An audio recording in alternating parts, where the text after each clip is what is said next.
होती है मुझे बात कहती हुई कि मेरे हस्बैंड इस दुनिया में नहीं है, लेकिन मेरे हस्बैंड जीते जी बहुत अच्छा काम जो करके गए, वो इस सिस्टम से जुड़ के गए, वो इस आरसीएम अभियान से जुड़ के गए और उनके एक सही डिसीजन ने हमारी ज़िंदगी बदली, मेरे बच्चों की ज़िंदगी बदली, मेरी ज़िंदगी बदली, क्योंकि जो विपिन जी गए इस दुनिया से, ये बिल्कुल भी हम लोगों को अंदाज़ा नहीं था कि ऐसी कोई घटना हमारे साथ घटने वाली है। 10 दिन 15 दिन के अंदर हमारे साथ कुछ ऐसा घटने वाला है, इसका हमें बिल्कुल अंदाज़ा नहीं था और हमारे साथ ये घटना घटी। बहुत बुरा वक्त आया हमारी ज़िंदगी में, बहुत तकलीफ़ों भरा वक्त हमारी ज़िंदगी में आया और मैं उस वक्त एक हाउस वाइफ थी, कभी घर से बाहर नहीं निकली, कभी ऐसा कभी जाना नहीं हुआ काम के चक्कर में। मुझे मैं सिर्फ हाउस वाइफ थी, मैं सिर्फ घर संभालती थी, बच्चे संभालती थी और कुछ नहीं आता था इसके अलावा। तो जब ये तकलीफ की घड़ी मेरे जीवन में आई, तो आप सोचिए कि मेरे लिए कितना बड़ा मुश्किल हो जाता अगर मेरे हस्बैंड इस सिस्टम से जुड़ के नहीं गए होते, क्योंकि घर चलाने के लिए पैसे चाहिए, बच्चों की फीस भरने के लिए पैसे चाहिए, तो वो पैसे कहाँ से आते? अगर इस सिस्टम से नहीं जुड़ के गए होते मेरे हस्बैंड, तो मेरे पास पैसे कहाँ से आते? क्योंकि मैं एक हाउस वाइफ थी और एकदम से तो आपको कहीं जॉब नहीं मिलेगी, कहीं नौकरी नहीं मिलेगी, आपको उस काबिल बनना पड़ेगा, आपको उस लायक बनना पड़ेगा, तभी आपको जॉब मिलेगी।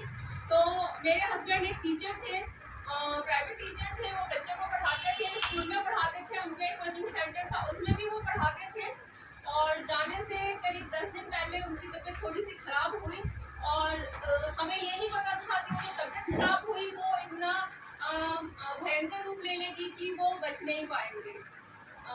जब उनको हॉस्पिटल में एडमिट हम कराने के लिए लेके गए, ये सोच के भी नहीं गए कि हॉस्पिटल में एडमिट कराना है, सिर्फ ये सोच के गए कि इन्हें डॉक्टर से दिखाना है, अगर डॉक्टर कहेंगे एडमिट होना है या दवाई दे देंगे वापस भेज देंगे, तो हम यही सोच के घर से बाहर निकले थे। लेकिन हम दिन में निकले और रात होते होते उनकी तबीयत अचानक से और ज़्यादा खराब हो गई कि उनको हॉस्पिटल में एडमिट कराना पड़ा। करीब वो 1 हफ्ते तक वेंटिलेटर पे रहे और डॉक्टर ने हमें जिस दिन खुशखबरी दी कि अब सब कुछ ठीक है, अब सब कुछ नॉर्मल है, अब इनको हम नॉर्मल वार्ड में शिफ्ट करेंगे और हम लोग बहुत खुश थे और विपिन जी भी हमसे अच्छे से बात कर रहे थे। कभी से भी ये नहीं लग रहा था कि शाम होते होते हमारे साथ कुछ और घटना घटने वाली है। विपिन जी बहुत अच्छे से बात कर रहे थे, जैसे नॉर्मल एक व्यक्ति बात करता है। आरसीएम के बारे में बात कर रहे थे कि मुझे आरसीएम की ये चीज़ खानी है, मुझे बिस्किट ला के दो आरसीएम की, मैं कोई और कुछ नहीं खाऊंगा, मुझे आरसीएम की ही प्रोडक्ट ला के दो। क्योंकि हॉस्पिटल में थे तो हम लोग कुछ लेके नहीं गए थे साथ में, ऐसा कि हम उनको आरसीएम का ही दे पाए, लेकिन उनके अंदर आरसीएम के प्रति इतनी दीवानगी थी, इतना जज्बा था, इतना प्यार था इस बिजनेस से कि वो हॉस्पिटल के बेड पे पड़े पड़े भी वो आरसीएम के प्रोडक्ट ही ढूंढ रहे थे। तो हमने कहा ठीक है, हम कोशिश करते हैं, आस पास कहीं अगर शॉप है तो हम वहाँ से लेके आते हैं। तो ये बात हुई और विपिन जी ने मुझे जो बोला आरसीएम बिजनेस के बारे में कि अब तुम अपना बिजनेस देखना शुरू करो, अब तुम इसको समझना शुरू करो, क्योंकि जब भी मेरे हस्बैंड इस चीज़ के बारे में बोलते थे तो मैं बहुत टालम-टोल करती थी, मैं इस चीज़ को समझना ही नहीं चाहती थी। उस वक्त मैं मना कर देती थी, नहीं आप तो है ही समझने के लिए, तो मुझे क्या ज़रूरत है समझने के लिए। लेकिन मुझे नहीं पता था कि उनका आखिरी शब्द मेरे दिल दिमाग पे इतना हावी हो जाएगा, मैं बता नहीं सकती। तो ये चीज़ थी और विपिन जी बहुत अच्छे से उन्होंने बात करी, सब कुछ अच्छा ही था और मैं कुछ देर के लिए अपने घर के पास में मेरा मायका था, मैं वहाँ पे गई और जब मैं वहाँ पहुँची तो वहाँ से मेरे भाई का फ़ोन आया कि उनको नॉर्मल वार्ड में तो शिफ्ट करने वाले थे, लेकिन कुछ प्रॉब्लम हो गई जिसकी वजह से हम नॉर्मल वार्ड में हम शिफ्ट नहीं कर रहे हैं, हम शाम को शिफ्ट करेंगे। तो मैंने कहा ठीक है, फटाफट फिर मैं घर से भाग के आई और हॉस्पिटल में पहुंची, डॉक्टर से बात करी, उन्होंने कहा कि थोड़ी सी प्रॉब्लम हो गई है, लेकिन शाम तक सब कुछ नॉर्मल हो जाएगा, आप टेंशन मत लीजिए। पर ऐसा कुछ नहीं हुआ, शाम होते होते उनकी तबीयत और ज़्यादा खराब हो गई, और ज़्यादा उनकी तबीयत बिगड़ गई और उनका बीपी काफ़ी लो हो गया उस वक्त और वो हाई नहीं हो पाया, वो उठ नहीं पाया उनका बीपी, जिसकी वजह से वो नहीं रहे। तो मैं यही कहना चाहती हूँ कि बिजनेस क्यों करना चाहिए। मेरी ज़िंदगी तो उस बिजनेस ने बदली और आप सबकी भी बदले, क्योंकि जीवन का कोई भरोसा नहीं है, कौन आज है और कौन कल नहीं रहेगा कुछ नहीं कह सकते। क्योंकि जो जीवन है, जो सांसें हैं, वो इस तरीके से है कि वो किसी को अपने बारे में पता ही नहीं होता कि अगले पल होने क्या वाला है। तो मेरे साथ ये चीज़ हुई और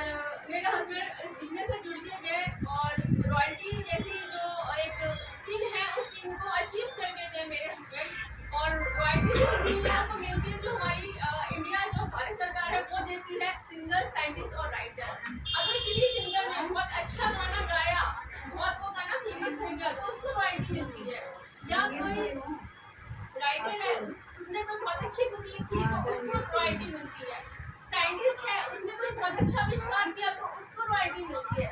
लेकिन चौथी रॉयल्टी जो है हमारे टीसी सर दे रहे हैं, वो रॉयल्टी मुझे नहीं। तो रॉयल्टी का मतलब ये है कि जब आप काम करेंगे तब तो आपके घर में इनकम आएगी ही। जब आप काम करने की स्थिति में नहीं होंगे किसी भी कारणवश, तो भी आपके घर में इनकम आएगी। और भगवान ना करे आप इस दुनिया से चले गए तो आपके बीवी बच्चों में इनकम आए। तो ऐसा बिजनेस करना चाहिए कि नहीं करना चाहिए? तो सारी चीजें हैं, समझाने का यही मतलब है कि यहाँ पे सिक्योरिटी है। यहाँ पे सिक्योरिटी से चीज मिलती है जो आपको कहीं भी कोई भी कंपनी नहीं दे रही। क्योंकि अब तो पेंशन जैसी व्यवस्था भी खत्म कर दी गई है हमारे देश से, तो पेंशन भी नहीं मिल रही, तो हम सिक्योर कैसे हुए?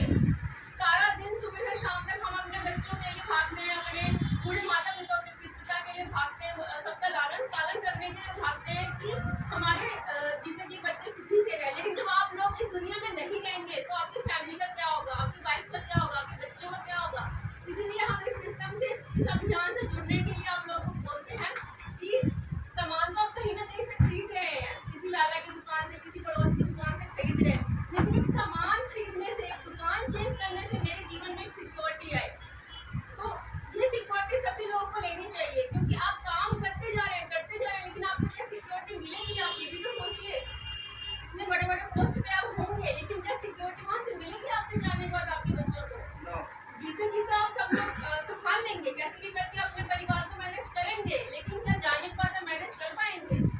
नहीं कर पाएंगे। तो इसीलिए इस अभियान से जुड़ना चाहिए, इस बिजनेस से जुड़ना चाहिए। मेरे हस्बैंड ने बहुत अच्छा डिसीजन लिया और मैं उनका हमेशा धन्यवाद करती रहती हूँ। जहाँ भी है वो खुश रहे, क्योंकि उनके कारण ही आज मैं मुझे किसी रिश्तेदारी या हाथ लगाने की जरूरत नहीं पड़ती, किसी से भी कुछ मांगने की जरूरत नहीं पड़ती। मैं अपने घर का सारा खर्चा खुद चलाती हूँ और आर्थिक इनकम से चलाती हूँ।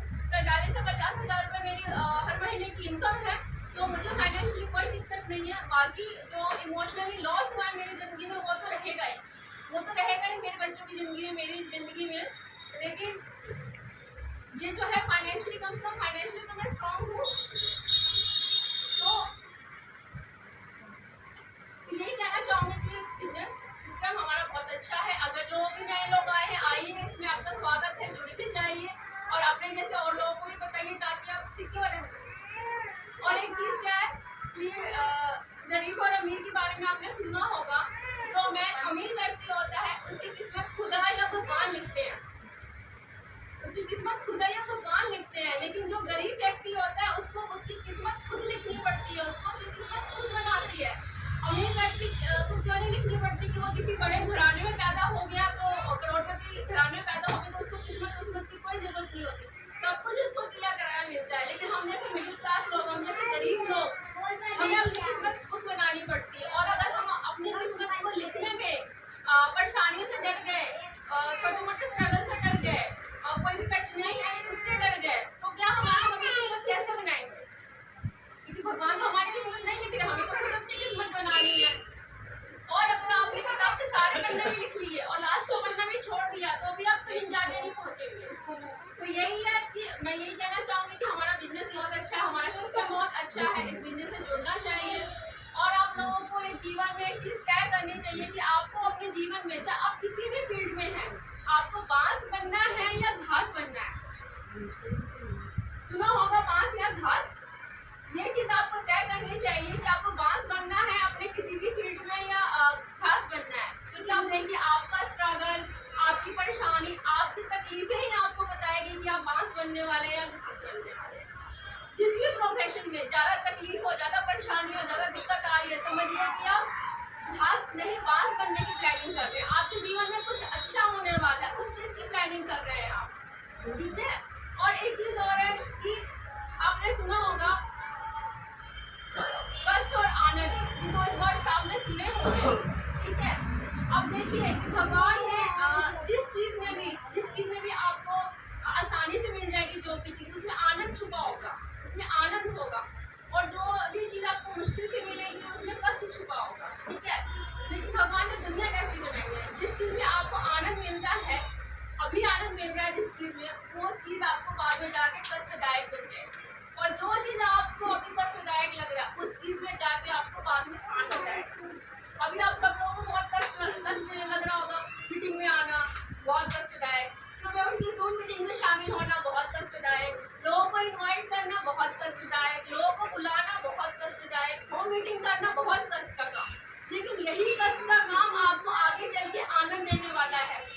और जिन चीज़ों में आपको आनंद आ रहा है, OTT पे पिक्चर देखना, इधर टाइम पास करना, व्हाट्सएप चलाना, इधर वो करना, ये चीज़ आनंद तो आपको दे रहा है, लेकिन आप इसको फॉलो करके कहीं भी नहीं पहुँचने